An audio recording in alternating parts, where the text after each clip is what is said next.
Python programming में आज का हमारा टॉपिक है आइडेंटिफायर। सबसे पहले हम आपको बताएंगे पाइथन में आइडेंटिफायर क्या होता है, एक्सप्लेनेशन मतलब इसका प्रैक्टिकल भी करके दिखाएंगे रियल लाइफ एग्जांपल के साथ। ठीक है, तो आइडेंटिफायर का मतलब क्या होता है पाइथन प्रोग्रामिंग में।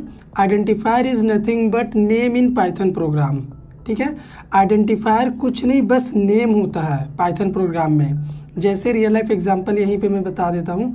हमारे फैमिली में बहुत सारे मेंबर होते हैं और हर एक मेंबर का कुछ ना कुछ नेम होता है।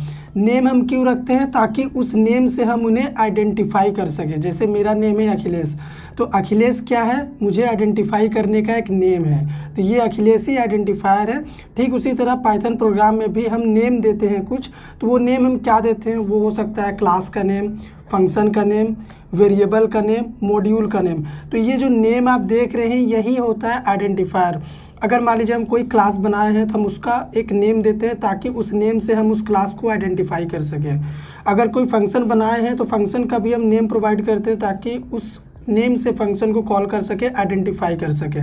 ठीक उसी तरह वेरिएबल और मॉड्यूल भी होता है। ठीक है, तो अगर यहाँ पे हम वेरिएबल का एग्जांपल लेके चले, अगर यहाँ पे वैल्यू 10 है तो इसको तो हम एक्सेस कर नहीं पाएंगे क्योंकि ये वैल्यू 10 है, तो इसको हम एक नेम प्रोवाइड कर देंगे ए।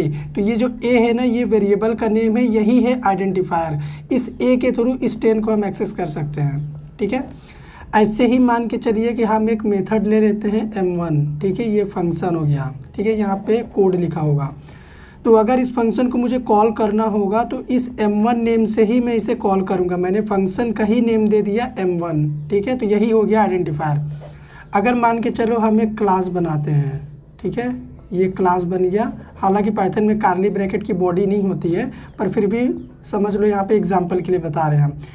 इस क्लास को अगर मुझे एक्सेस करना हुआ, कॉल करना हुआ, तो क्या मैं अभी कर सकता हूँ? नहीं। लेकिन अगर इस क्लास को मैं एक नेम यहाँ पे प्रोवाइड कर दूँ ए, तो अभी इस नेम ए के थ्रू इसके अंदर जो भी कोड लिखा हुआ है मैं सब एक्सेस कर सकता हूँ। तो ये नेम ही हो गया ए आइडेंटिफायर। ठीक है, उम्मीद करते हैं आपको समझ में आया होगा। अभी रूल्स होता है कुछ आइडेंटिफायर को बनाने का या फिर यूज़ करने का। सबसे पहला, अल्फ़ाबेट आप यूज़ कर सकते हैं A to Z। Upper case भी हो सकता है, लोअर केस भी हो सकता है। ठीक है, अपर लोअर का कॉम्बिनेशन भी हो सकता है। ठीक, डिजिट्स में आप 0 to 9 नंबर यूज़ कर सकते हैं अपने आइडेंटिफायर के लिए।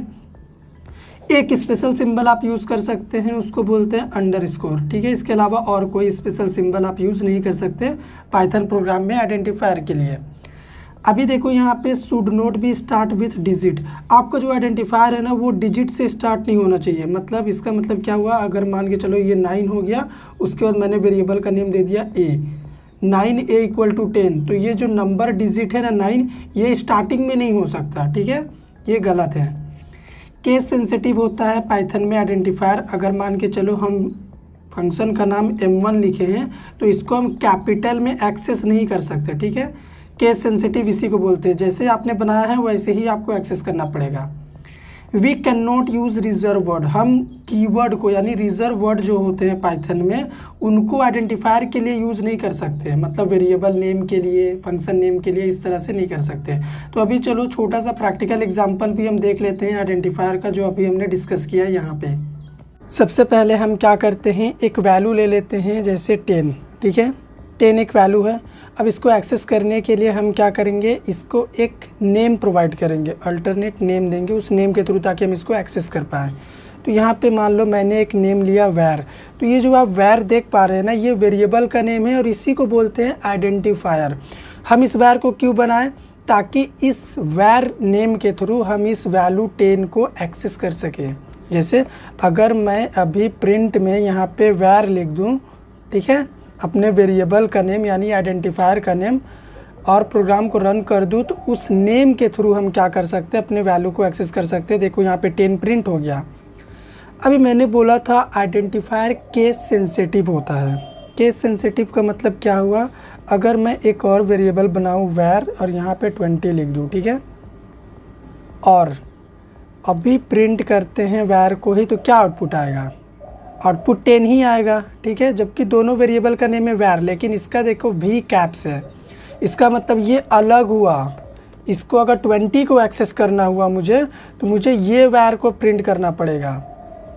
ठीक है, यहाँ पे देखो अभी दोनों रिजल्ट प्रिंट हुआ, 10 और 20 दोनों। इसके अलावा आप ऐसे भी एक्सपेरिमेंट कर सकते हैं, वैर ऐसे ही बना लो, 30 दे दो, ठीक है। अभी अगर प्रिंट करना चाहें 30 को भी तो हमें ऐसे करना पड़ेगा, ओके। तो यहाँ पे देखो 10, 20, 30 ये सब प्रिंट हो गया है, ठीक है। अब अगर मान लो केस सेंसिटिव का एक बेस्ट एग्जांपल अगर आपको जानना हुआ तो आप ऐसे भी जान सकते हो। देखो यहाँ पे वैर नॉर्मल वेरिएबल बना हुआ है, तो हम इस तरीके से एक्सेस कर रहे हैं, इस तरीके से भी करना चाह रहे हैं, इस तरीके से भी है, तो वैर ही तीनों। तो क्या प्रोग्राम रन होगा और आउटपुट आएगा, देखते हैं। तो यहाँ पे देखो हमें एरर मिल चुका है। एरर क्या मिला है, एरर मिला है नेम एरर की, ये जो कैपिटल वैर है ये डिफाइंड नहीं है, ठीक है।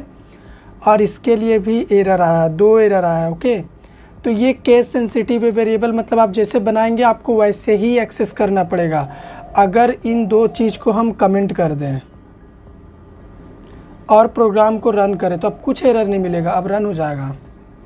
देखो रन हो गया, ठीक है।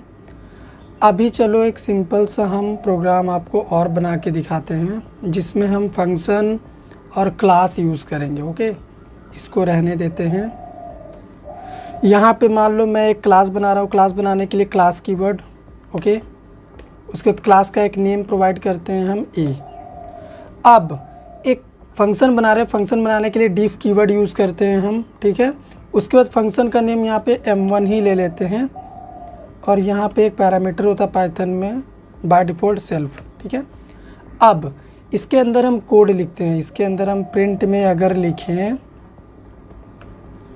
अखिलेश, उसके बाद फिर प्रिंट में अगर हम लिखें अंकुश, फिर अगर प्रिंट में हम लिखें, मतलब फंक्शन के अंदर हम कोड लिख रहे हैं, ठीक है, अंकित। ये इतना कोड हमने लिख दिया। अब चलो चलते हैं, क्लास है तो ऑब्जेक्ट बनाना पड़ेगा तभी हम एक्सेस कर पाएंगे। तो अभी इन सभी कोड को, क्लास ए के अंदर मैंने कितना कोड लिखा है, मैंने इतना कोड लिखा है।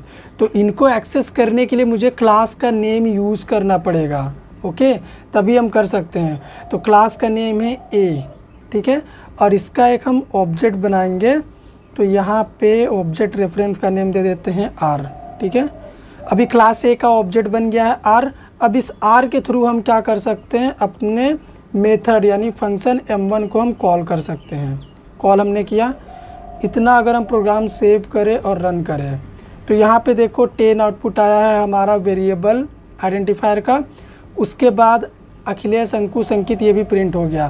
तो अगर मैं यहाँ पे मान लो क्लास का नेम हटा दूँ तो अब बताओ क्लास के अंदर जितना भी कोड लिखा हुआ है इसको मैं कैसे एक्सेस करूँगा, क्या कर पाऊँगा, बिल्कुल नहीं, ठीक है। तो ये जो नेम था क्लास का ना ए, यही है आइडेंटिफायर। और यहाँ पे एक फंक्शन है m1, अगर ये m1 मैं यहाँ से हटा दूँ, अब अगर इन सभी कोड को जो m1 फंक्शन के अंदर लिखा हुआ है इन्हें एक्सेस में करना चाहूँ तो कर सकता हूँ, नहीं। तो ये जो नेम है ना m1, यही है आइडेंटिफायर।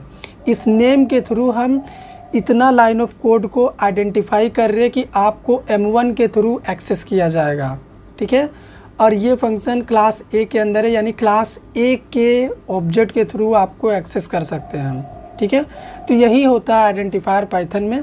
हाँ, एक और हमने बताया था कि अगर हम वेरिएबल का नेम में डिजिट इधर यूज़ करें, var2 लगा दें, ठीक है, और इसको प्रिंट करें तो अभी भी प्रोग्राम हमारा रन करेगा। ये ऐसे हम कर सकते हैं, ठीक है। आउटपुट देखो आ गया 10।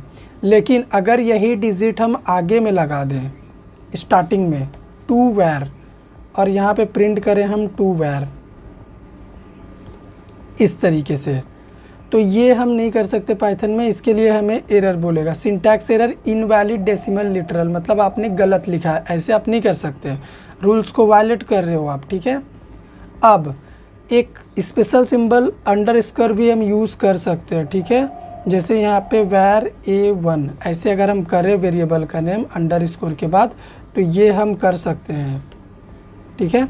अभी भी आउटपुट आएगा, कोई दिक्कत नहीं है। प्रोग्राम को हम करते हैं रन, तो यहाँ पे देखो प्रोग्राम रन हो गया, आउटपुट भी आ गया। तो ये सिंपल सा हमारा आइडेंटिफायर था। उम्मीद करते हैं हम आपको समझा चुके होंगे, समझ में आया भी होगा आपको कि हम आइडेंटिफायर क्यों यूज़ करते हैं। आइडेंटिफाई करने के लिए एक नेम प्रोवाइड करते हैं, ठीक है। जैसे इस 10 को आइडेंटिफाई करने के लिए एक नेम दिया हमने, यही हो गया आइडेंटिफायर। वीडियो पसंद आया हो तो लाइक करिए, शेयर करिए, चैनल पे नए हैं सब्सक्राइब कर दीजिए।